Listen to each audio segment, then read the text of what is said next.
Bismillahirrahmanirrahim. Assalamualaikum warahmatullahi wabarakatuh. Sahabat Cinta Islam Channel, pernahkah Anda marah? Di antara kita pasti pernah marah. Punya perasaan marah adalah suatu yang wajar. Nabi, sahabat, dan para ulama juga pernah marah. Namun, yang paling penting diperhatikan adalah atas dasar apa kita marah dan bagaimana kita menyikapi gejolak marah itu. Apakah menahannya atau membiarkannya hingga memunculkan perlakuan lanjutan seperti berkata kasar, melukai orang lain, merusak barang, dan semacamnya.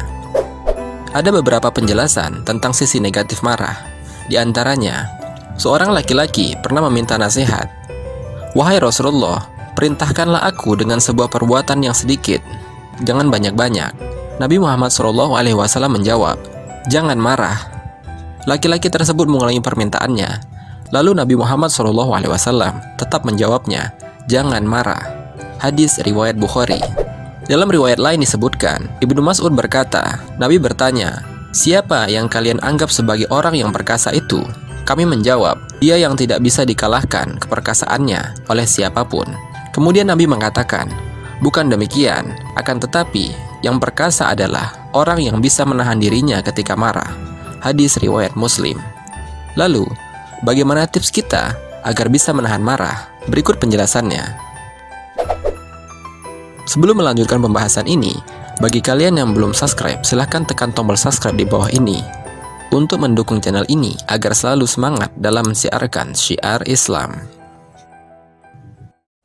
Imam Ghazali, sebagaimana dikutip oleh Syekh Jamaluddin Al-Qasimi, memaparkan bahwa ketika amarah memuncak, ada dua cara luapan emosi itu bisa diredam, yaitu dengan ilmu dan dengan amal.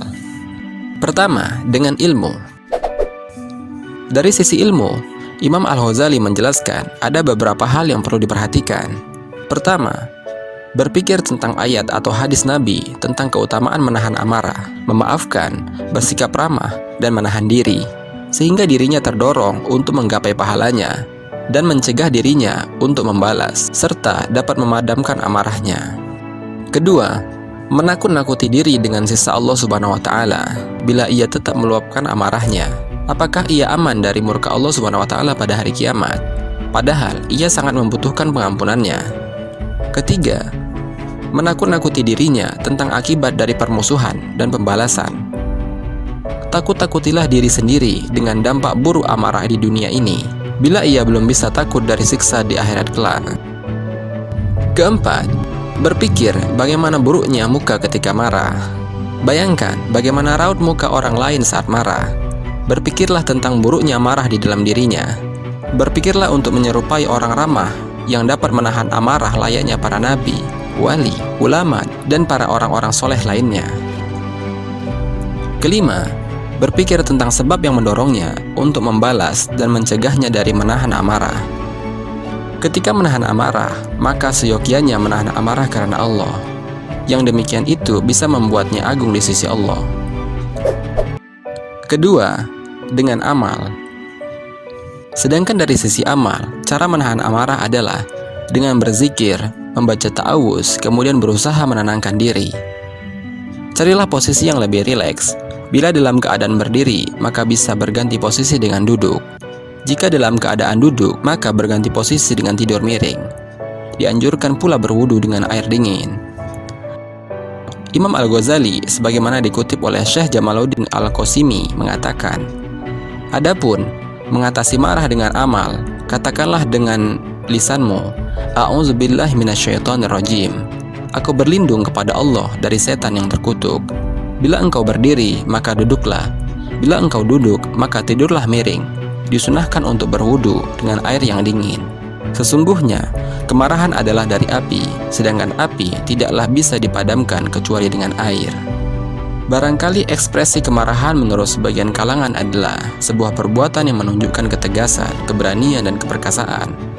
Mereka tidak sadar bahwa yang demikian tersebut timbul dari kebodohannya. Perlakuannya tidak mengerti bahwa untuk menunjukkan keberanian tidak harus dengan bersikap demikian. Bahkan menurut Al-Ghazali, perbuatan tersebut menunjukkan sakitnya hati dan kurangnya akal. Orang yang bodoh tentang hal ini bisa diobati dengan dibacakan kepadanya hikmah-hikmah tentang ahli pemaaf. dan kebaikan-kebaikan yang didapat dari mereka.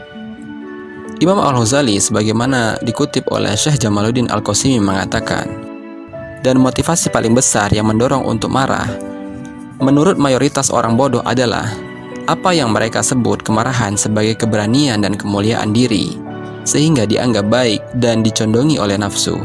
Ia adalah kebodohan, bahkan penyakit hati dan kurangnya akal. Orang bodoh ini bisa diobati dengan cara dibacakan kepadanya cerita-cerita orang yang ramah dan pemaaf, dan hal-hal yang dianggap baik dari mereka berupa menahan amarah. Sesungguhnya hal tersebut dikutip dari para nabi dan ulama. Demikianlah penjelasan mengenai tips untuk menahan amarah yang dijelaskan oleh Imam Al-Ghazali. Semoga dengan pembahasan ini dapat mengajarkan kepada kita bagaimana seharusnya menahan diri dari sifat-sifat amarah. Wallahu a'lam bishawab. Wassalamualaikum warahmatullahi wabarakatuh.